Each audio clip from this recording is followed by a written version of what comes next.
hábito mais interessante que muitos de nós apoiamos era comer com a boca aberta, lembra? E comia. Você via aquela movimentação interna na boca do filho, da criança, do amigo, aquela coisa meio assim nojenta, e a mãe dava um tapa na bochecha, na boca, e quando dava na nuca saia tudo fora, porque, né? Aí é nojeira, né? Não, mas isso não aconteceu com nenhum de vocês, só comigo mesmo, né? Aí acabamos aprendendo a não comer com a boca aberta. Mas mais recentemente, você pega os caras aí. Um dia desses eu fui para o pastor Cléber de família, eu, a velhinha e o pastor Cléber de família, estávamos comendo num restaurante, e aí olhamos para uma outra mesa, né, na saída, estavam acho que 2 ou 3 pessoas, acho que era um casal, os 3 numa conversa danada.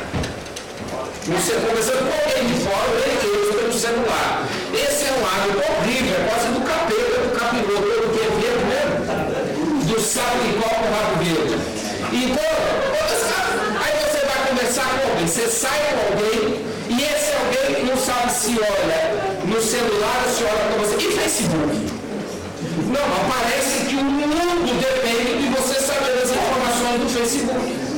Antigamente era o quê? Era o e-mail, mas como você não carregava muito o celular, né? Agora você carrega o computador dentro do bolso.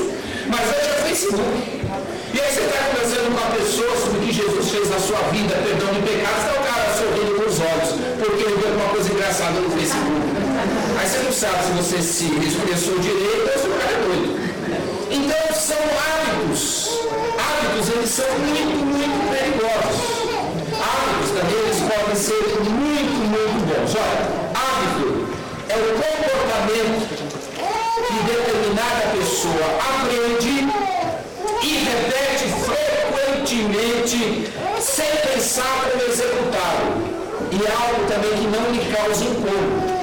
Então, hábitos é aquilo que você faz sem pensar, que você faz mecanicamente. Mas todo hábito ele é aprendido, ele é absorvido. Ninguém aparece com o hábito de uma hora para outra. Todos aprendem a ter hábitos com alguém ou de alguma forma. Um poeta, ligado, André, e dramaturgo inglês que morreu no ano de 1700, chamado John Dryden, ele disse o seguinte: primeiro nós fazemos os hábitos, depois são os hábitos que nos fazem. Isso é uma verdade incontestável.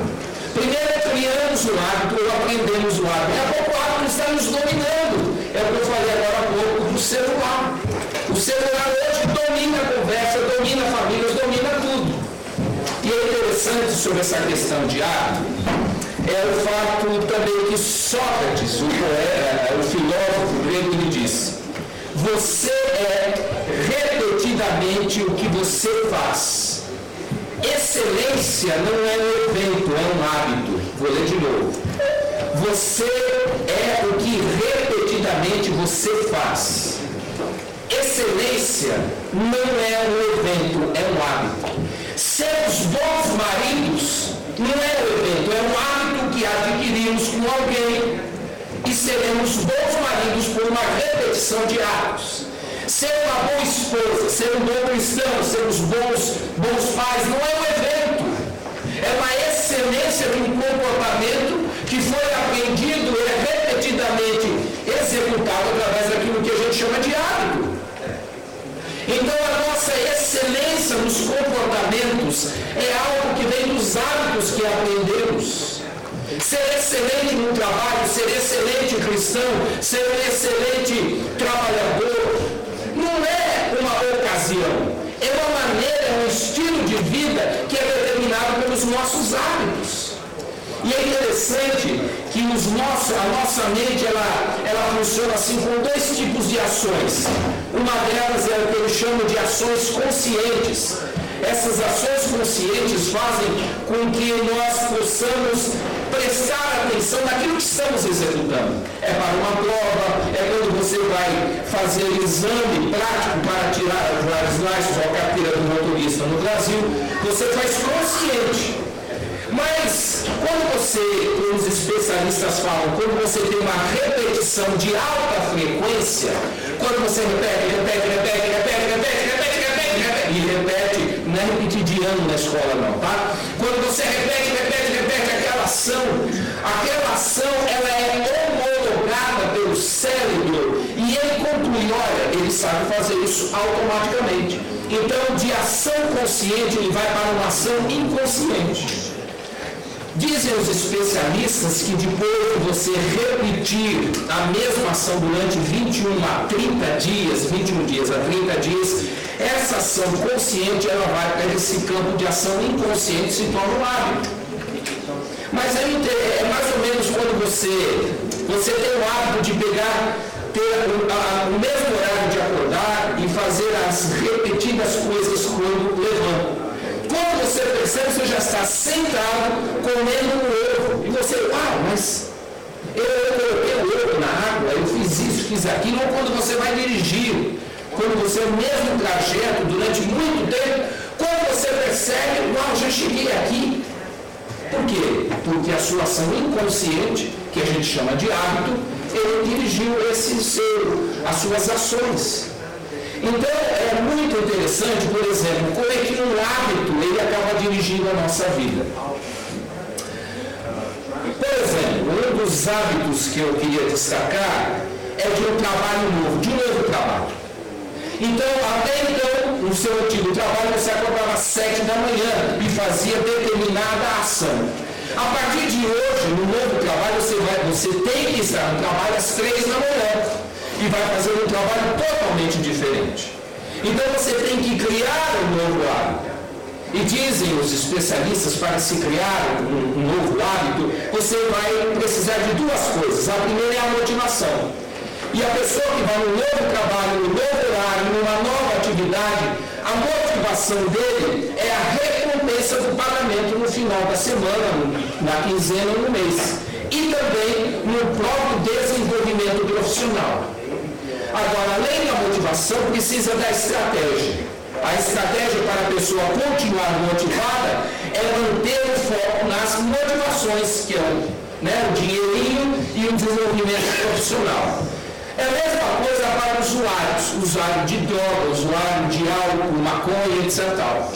Essa pessoa que é usuária de alguma coisa, ela também é o que a gente chama de dependente. Esse dependente ele tem duas motivações. Primeiro, é ser aceito por um grupo novo. Que lá na minha época, garoto, quem usava maconha era maconheiro. Mas a gente sabe hoje que são usuários e são pessoas que são vítimas também da sociedade. Então são pessoas que, para serem aceitas para um grupo, começam a criar um hábito novo. E também para fugir de próprios problemas dentro de casa e outras dificuldades. E a estratégia dessa pessoa qual é? A estratégia é romper com os antigos amigos que tinham bons hábitos de não usar droga, por exemplo, ou álcool, e começar novas amizades. Ele cai de cabeça nos novos amigos. Por isso que os especialistas nessas áreas sempre falam, observe se o seu filho está mudando de comportamento, se ele está trocando de amigos, se ele está se ausentando da família como ele fazia até mês passado, semana passada, exatamente por causa disso. O nosso presidente aqui nos Estados Unidos, o nosso Barack Obama, ele fez a seguinte declaração: eu não quero tomar muitas decisões sobre o que eu vou comer ou sobre o que eu vou vestir, porque eu tenho muitas decisões a tomar. Eu vou repetir. Não quero tomar muitas decisões sobre o que eu vou comer ou vestir, porque eu tenho muitas decisões a tomar. Ele fez essa declaração porque alguns repórteres perguntaram, olha, presidente, por que antes da presidência do senhor assumir a presidência desse país, o senhor usava ternos de várias cores? E agora nós observamos que o senhor usa só terno cinza e só terno preto. E ele respondeu isso. Eu não quero gastar o meu pensamento, a minha energia para tomar uma decisão se vou usar o terno azul marinho ou o terno meio marrom. Não, no meu guarda-roupa, a partir de agora, guarda-roupa profissional só tem terno cinza ou terno preto. Assim se cria um hábito. Ele sabia, então ele provocou uma situação para si mesmo, diante do foco da sua liderança responsável, diante da priorização do seu próprio tempo, e ele usou a estratégia de limitar o seu trabalho em coisas que não tinham valor, que é de escolher qual acordo que ele vai usar. E muitos de nós criamos estratégias semelhantes para poder criar os hábitos em nossa própria vida. Mas, explicando tudo isso sobre hábitos, a minha pergunta para mim e para você é: quais são os hábitos que estão determinando hoje o seu comportamento? O seu comportamento, ele é orientado e muito pelos hábitos que hoje você tem. Estar aqui talvez seja um hábito que você criou, e parabéns. Mas a pergunta é: como os hábitos que você vive têm dirigido o seu próprio comportamento? O apóstolo Paulo, lá em 1 Coríntios 9, de 25 a 27, ele demonstra que ele era um homem de muitos hábitos. Olha um exemplo, vamos ler esse texto rapidinho. Todos os que competem nos jogos se submetem a um treinamento rigoroso para obter uma coroa que logo perece. Mas nós o fazemos para ganhar uma coroa que dura para sempre. Sendo assim, não corro como quem corre sem algo, e não luto como quem esmurra o ar, mas esmurro meu próprio corpo e faço dele meu escravo, para que, depois de ter pregado aos outros, eu mesmo não venha a ser reprovado. Então Paulo, ele é muito explícito quando ele fala: eu vivo hábitos exatamente para não entristecer o coração do meu Salvador. Paulo, você acompanhando a vida, as orientações, as cartas de Paulo, a gente observa, sem sombra de dúvidas, que ele era um homem com muitos hábitos de vida. E, logicamente, hábitos bons, e alguns ruins foram substituídos e mudados e deixados. Por isso eu queria dar apenas 2 dicas de Paulo, que era um homem de hábitos, para que a gente aprenda a ter um comportamento talvez melhor, ou que reforce o comportamento que hoje nós temos em relação aos nossos hábitos. O primeiro texto é esse aqui, de 1 Coríntios 13, 11, que Paulo fala: quando eu era menino, eu falava como menino, eu pensava como menino e raciocinava como menino. Quando me tornei homem, deixei para trás as coisas de menino. Paulo me deixa assim, diante dessa visão de hábitos, uma coisa muito clara: tome cuidado com a imaturidade dos seus hábitos. Nós já crescemos, somos adultos, não somos mais criancinhas e muitas vezes arrastamos hábitos que são de meninos ou de meninas ainda. Paulo ele fala: olha, como eu era menino, eu tinha hábitos de menino, eu agia como menino, eu falava, eu era irresponsável e tal. Mas um dia eu precisei deixar desses hábitos, esse comportamento de criança, para me tornar uma pessoa adulta e assim absorver novos hábitos que correspondem à fase da vida adulta. Por isso, algumas dicas aí, galera, dos maridos, mas não me refiro a nenhum marido aqui em especial. Eu me refiro a maridos de outras igrejas aí, de outros estados. Olha aí, alguns hábitos que os maridos fazem que mantêm hábitos de meninos. Um deles, maridos que não ajudam as suas esposas nas tarefas domésticas. Pelo amor de Deus, marido que não toma essa atitude tem o hábito de menino ainda. É menino que é bajulado. É menino ou menina que tem a mãe ou o pai para fazer as coisas. Homem que tem hábitos de uma pessoa adulta, ele tem satisfação de demonstrar o amor à sua esposa, tomando a iniciativa de fazer coisas para o bem dela, para aliviar a carga dela, que não é fácil, ainda mais no século XXI, porque a esposa no século XXI, além dela ser esposa, amante do marido, além de cuidar dos filhos do marmanjo chamado marido, ela ainda tem que trabalhar, trazer dinheiro para casa e deixar a casa limpa. Então, hoje no século XXI, o marido que não ajuda a esposa nas tarefas domésticas, segundo uma visão bíblica, está tendo hábitos de menino ainda. Uma outra coisa para os maridos, os maridos que não têm um planejamento financeiro onde a esposa sabe, isso é um hábito de menino. Nós, homens, maridos, adultos, casados, precisamos ter um planejamento financeiro onde a esposa está consciente daquilo que temos ou daquilo que não temos. E já tenho cansado, tenho ficado careca de ouvir maridos ou esposas ou casal falando: olha, nós temos o hábito de cada um pagar as suas contas. Isso não é bíblico. Nós somos um corpo, não somente na hora do sexo, do bem bom. Nós somos um corpo, inclusive na área financeira. É um saco só. Com dinheiro, com dívida, mas tem que ser um saco só. É ação de menino ou homem que quer administrar independente da sua esposa. Não é visto com bons olhos, inclusive no campo da administração, no casamento, a esposa paga isso, o marido aquilo não. São ambos que juntam o esforço revertido em dinheiro para pagarem juntos, diante de um planejamento claro, as contas mensais da família. E tem maridos e esposas que falam: pastor, eu não sei quanto meu marido ganha. Olha, pastor, eu não sei quanto minha esposa ganha. Isso é imaturidade. Isso é hábito de menino. Uma outra coisa, talvez a principal, é quando o marido tem o hábito de menino de não cumprir a sua responsabilidade de sacerdote do lar. Deus chamou o homem para ser o sacerdote do lar. É o homem que tem a responsabilidade de maturidade dada pelos céus para servir a Deus com a sua vida. E de assim poder cuidar da espiritualidade daqueles que Deus deu para ele cuidar.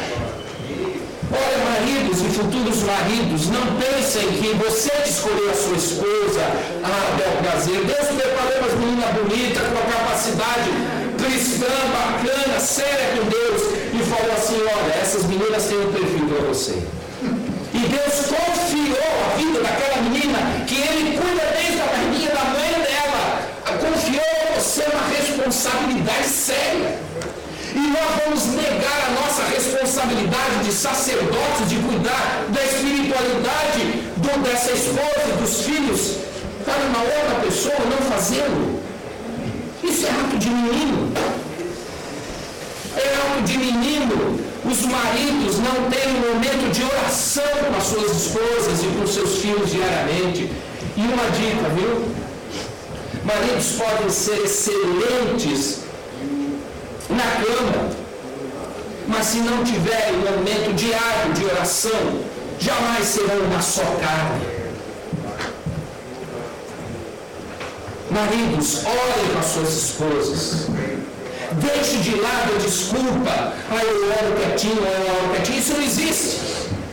Deus deu a você, marido, sacerdócio do lar, e é você que tem que orar e puxar esse momento de oração com a sua esposa e com seus filhos.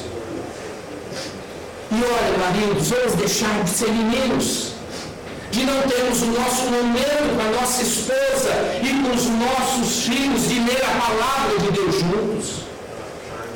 É prioridade. Eu estava conversando com um X da nossa igreja essa semana. E esse irmão falou: pastor, tem mudado meu casamento com o meu culto doméstico. E louvado seja Deus, porque ele assumiu o seu papel de sacerdote da casa. Nós precisamos ler a palavra de Deus juntos. Nós precisamos ler o presente diário juntos com a esposa e com os filhos.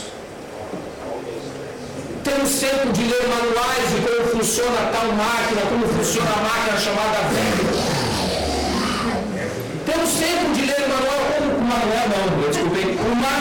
de como funciona o velho, como funciona o aspirador, sei lá. Não temos tempo de ler o manual você, você sabe. Nós não temos tempo de ler um manual sobre como ter um bom casamento, que está registrado aqui na palavra. Homens, parem de ser meninos, hábitos de meninos, orem e leem a palavra de Deus se você quer ter um ano de 2015 no paraíso, na sua família, no seu casamento. Eu sei da luta que eu, Silvio, tenho como sacerdote da minha casa, de reservar tempo para orar e ler a palavra com a velhinha e com o André, e hoje já mais difícil, porque ele tem suas atividades, seu próprio ministério. Mas fazemos há anos, e não falo que há anos porque eu quero me colocar num pedestal, mas para falar para vocês que eu pago preço e recebi um puxão de orelha de Deus há muito tempo atrás sobre essa questão de ser um sacerdote. Uma outra coisa, maridos, é de criarmos o hábito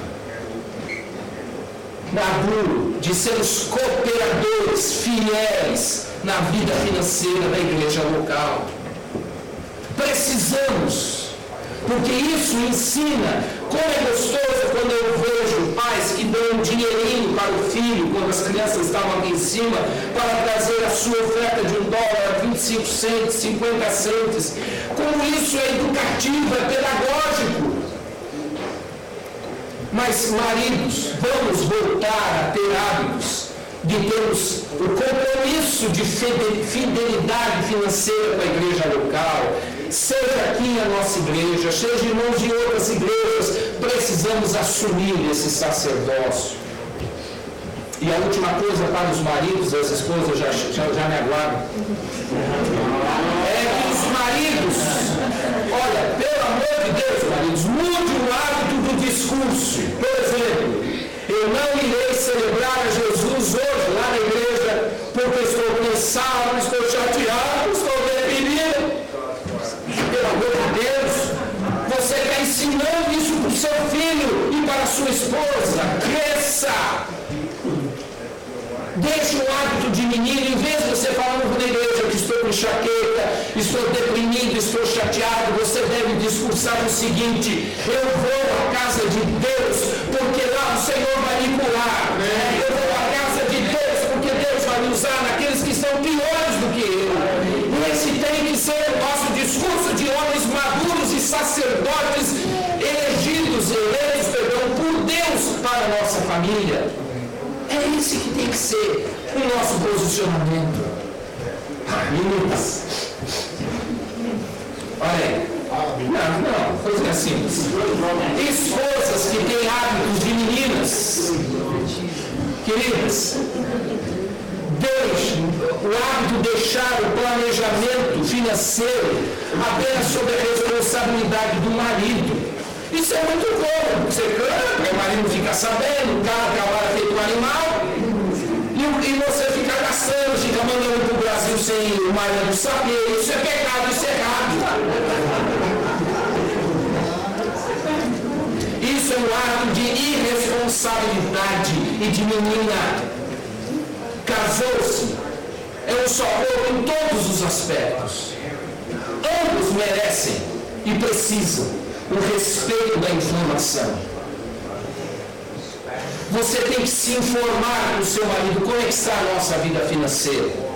O que eu preciso fazer mais? Opa, já estamos assim, então eu vou diminuir a minha carga de trabalho para poder ficar mais com o nosso filho, para poder me dedicar mais à obra de Deus. É esse que tem que ser o discurso. Mas parece que quanto mais temos, mais queremos e mais vamos deixando o filho em outros lugares que deveriam estar junto com a mãe e com o pai. Meninas, por favor, deixem de ser meninas e mudem para o hábito de um adulto como mulher e parem de ter a prioridade nos parentes e não no seu marido. Tem mulher que ainda casou, mas tem um cordão umbilical que liga daqui lá no Brasil. E Deus não se acordar, já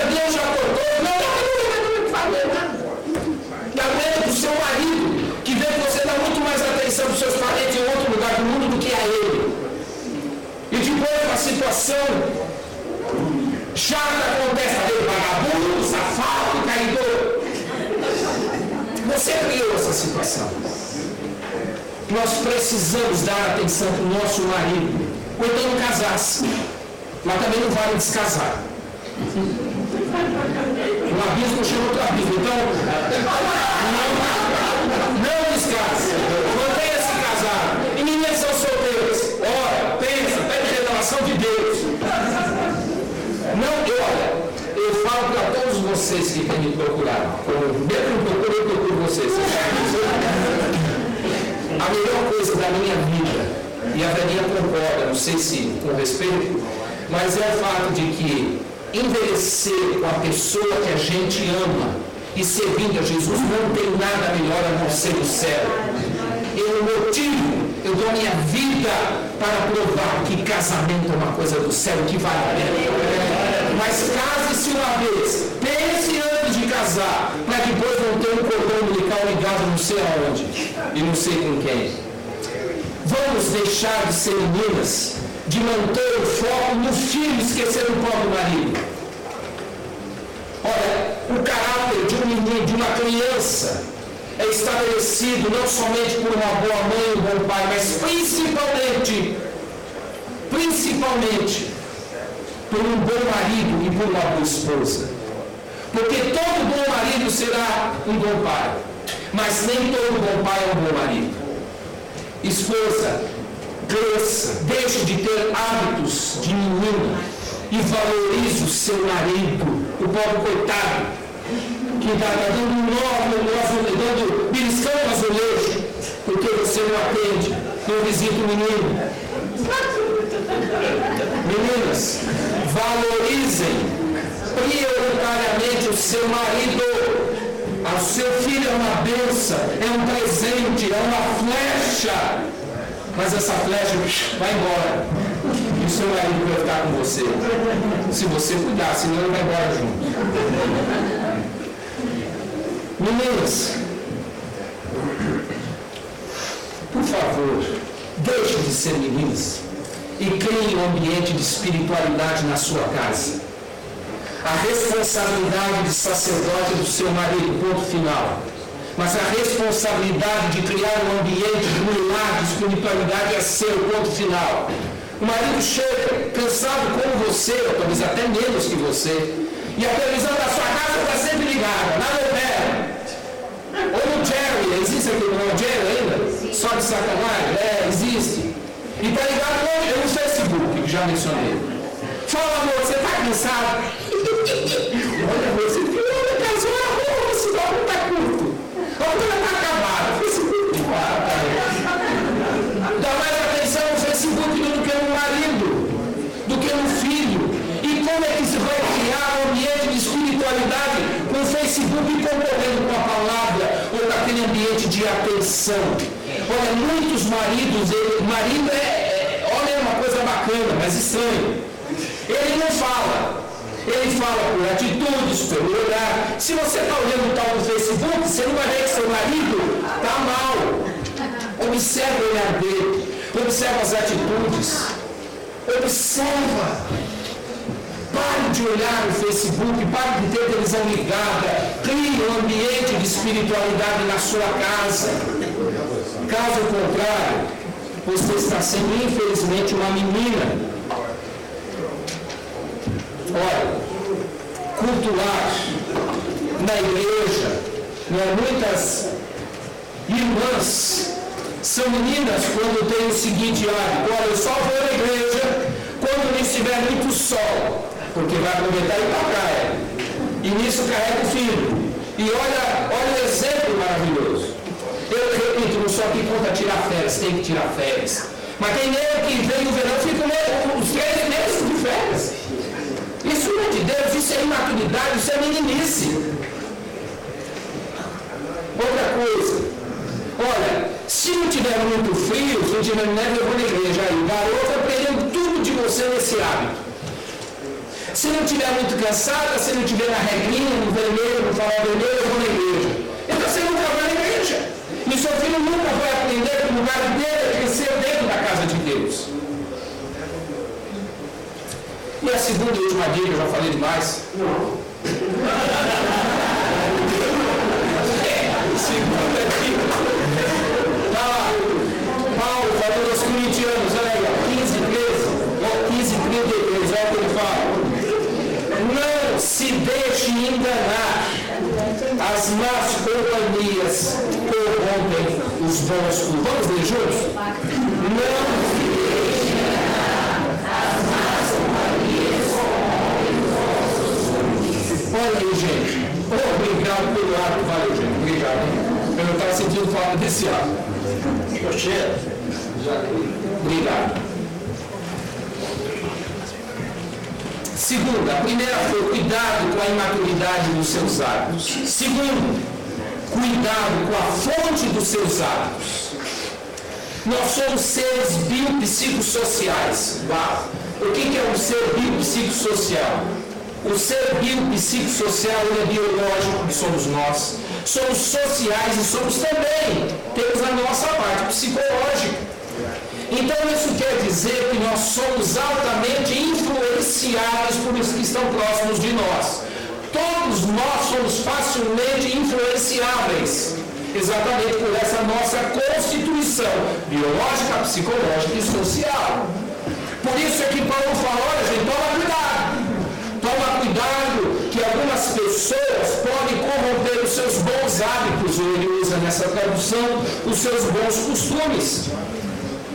Olha, para você ter uma ideia, a infância, na nossa infância, são os pais, são a igreja, são os professores, meios de comunicação e amigos que influenciam. E assim sucessivamente. É na adolescência, é na juventude, é na maturidade. Aí vão acrescentando os outros elementos. Chega um momento que a escola, o professor deixa de existir, mas vem a esposa ou vem o marido. E aí a influência acaba acontecendo na nossa vida. Por isso, a minha pergunta para a gente terminar é que quem influenciou você nos seus hábitos, por exemplo, no estilo de vida cristã? Quem que influenciou você? Quem que influenciou você, por exemplo, a falar em mentirinhas brancas? Alguém influenciou? Ah, pastor, é uma mentirinha branca, é nada, é mentira, do capeta, do inferno, é o pai da mentira, é mentira, é pecado. Isso afasta a gente de Deus e afasta das pessoas. Não existe, alguém te ensinou que mentirinha branca é louvável. Ah, não, é só assistir um programa, só tem a mulher com os seios de fora, a parte de baixo está coberta. Não tem lógica. Alguém te ensinou isso que pode, mas não pode. Aí a pergunta é, quem te ensinou? Ou com quem você aprendeu alguns hábitos?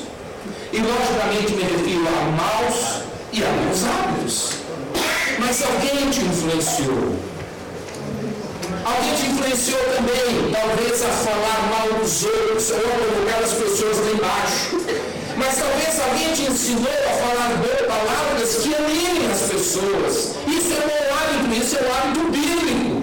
Você vê Jesus, que todas as pessoas que chegaram a Jesus, elas saíram talvez nem tão curadas, mas aqui dentro, a sua alma, o seu espírito, saía curado. Assim age o Senhor. Assim age alguém que tem um estilo de vida cristã. E a última pergunta é na sua vida cristã comunitária, na igreja. Quem que te ensinou, quem te convenceu a de que vir à escola bíblica dominical não é importante? A escola bíblica dominical, no nosso caso aqui na igreja às 9h30, é ultra importante. E se alguém te convenceu que não é, olha, lamento, mas não veio alguém lá da cruz falar isso. Mas alguém te convenceu, criou o hábito de vir só ao culto. Quem te convenceu a cultuar o Senhor só no domingo? Não era uma casa acaso que na nossa igreja, e talvez a maioria das igrejas cristãs, seja num grupo pequeno ou no próprio local, as pessoas cultuam. Porque nós precisamos estar em comunhão. Precisamos mais informações. Alguém te ensinou, te convenceu e colocou o hábito de que ter um culto na igreja, na casa de irmãos, durante a semana não é importante, mas eu sei que essa pessoa não veio da cruz te convencer disso. Quem nos convenceu de que ser cooperador financeiro fiel na igreja local não é importante? A Bíblia nos orienta a isso, a sermos fiéis na cooperação financeira na igreja onde servimos. Porque é onde nós podemos ver os resultados e é onde podemos fazer parte do produto desse resultado. Alguém te convenceu, mas se alguém te convenceu, não veio da cruz. Quem te convenceu a não ser voluntário? Tem muita gente na igreja. Não sei que voluntário, o pastor leva isso, o outro ganha, o outro não sei o que lá, puxa saco do pastor. Quem te convenceu? Desculpa a palavra, mas não tinha a palavra mais clara. Se alguém te convenceu que você não precisa ser voluntário, não veio da cruz, não. Mas alguém te convenceu. Se alguém te convenceu que eu estou cansado, não veio da cruz, porque estou cansado não de vocês. Poxa, eu amo essa igreja que Deus me deu. Isso não estava no meu escrito, não. O escrito não, na minha mensagem. Isso não está. Mas estou cansado, fisicamente. E precisamos de mais voluntários. Precisamos de pessoas que se agreguem em palavras, em arregaçar a mão. Porque temos muitas pessoas para serem alcançadas. A minha lista de visitas de novas pessoas que estão se convertendo está atrasada um mês, porque eu não tenho tempo. Porque a gente acaba fazendo muitas coisas e as faço com prazer e alegria. Mas eu sei que faço porque alguém convenceu você que você não precisa fazer, mas precisa. E não faça por mim, faça pela cruz, faça por você.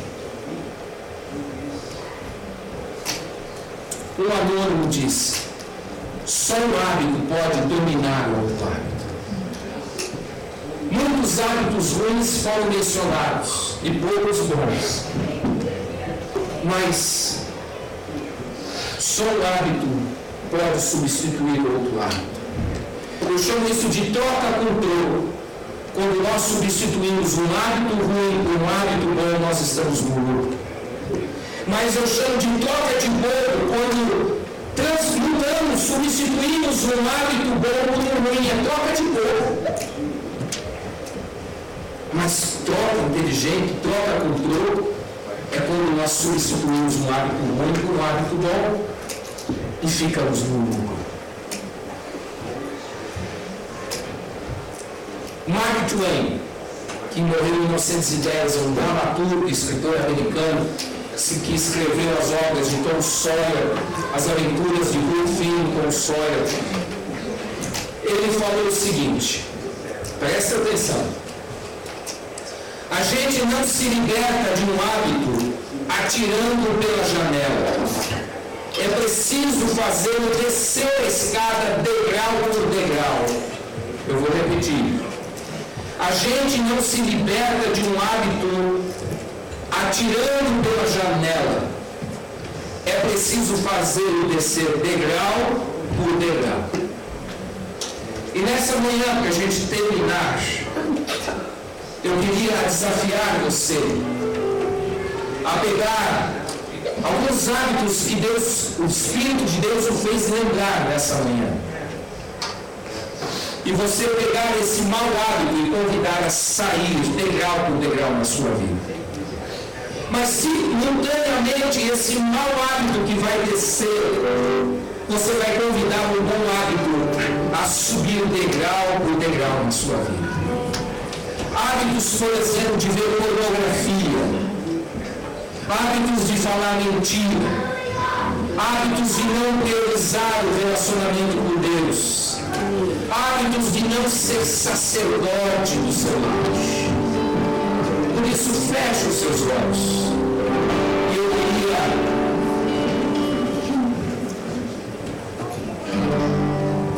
Você com seus olhos fechados, eu gostaria que você pensasse, ou ouvisse a voz do Espírito Santo, mostrando para você alguns hábitos.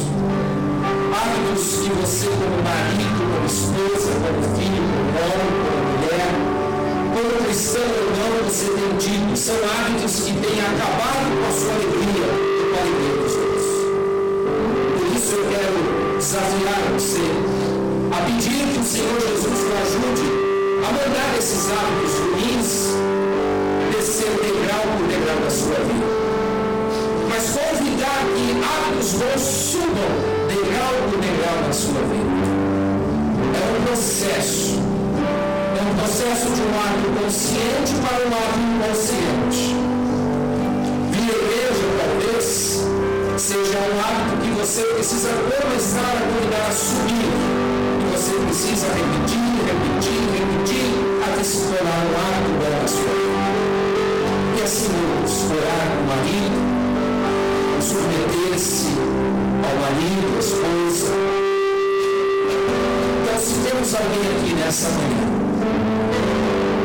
que o Espírito de Deus falou com você e você entende que tem alguns hábitos que precisam sair da sua vida e outros entrar, eu gostaria que você ficasse de pé no nome de Jesus para a gente orar como igreja. Se temos alguém que quer que alguns hábitos saiam da sua vida e outros entrem, fique de pé. Se temos mais alguém, em nome de Jesus, se levante, porque assim nós vamos terminar esse mundo.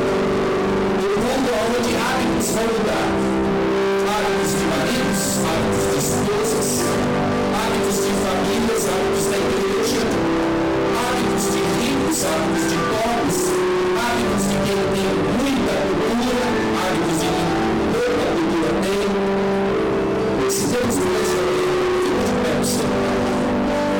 Para que a gente ore, para que Deus opere essa libertação e a restauração de hábitos que talvez você nunca teve, ou de que hábitos que foram substituídos por hábitos ruins. Senhor Deus, em nome de Jesus, que nós agora queremos pedir pela tua igreja, pedir por esses irmãos e irmãs preciosas que querem, não diante de mim, mas diante do Senhor, pedir que o Senhor nos ajude na mudança de certos hábitos. Hábitos que não interessam a ninguém, só a essa pessoa e ao Senhor. Opera, Pai, a cura, opera a mudança, opera a libertação no nome de Jesus. E Pai, nós pedimos que novos hábitos venham estar subindo a escada do coraçãozinho da vida dessas pessoas. Novos hábitos venham estar ocupando, Senhor, a mente, as prioridades, a vida desses meus irmãos e dessas minhas irmãs. Senhor, que haja diferença, haja transformação na vida desses meus filhos. Que o Senhor opere milagres agora no poder que há no nome de Jesus. Que haja, Senhor, o sentimento de mudança. Que haja o sentimento de substituição, de priorização das coisas que agora foram existindo nesse tempo. Pedimos, ó Pai, que o Senhor venha fazer dessas famílias, da nossa família chamada PBC, chamada como Igreja Universal, a ter os hábitos que venham mudar a história desta nação, mudar a história do futuro deste mundo. Nós oramos no nome de Jesus, pedindo que o amor de Deus, que a graça do Senhor Jesus e que a consolação do Espírito Santo esteja repousando sobre esse teu povo que tem hábitos que agora estão sendo substituídos pelos teus hábitos. E não somente para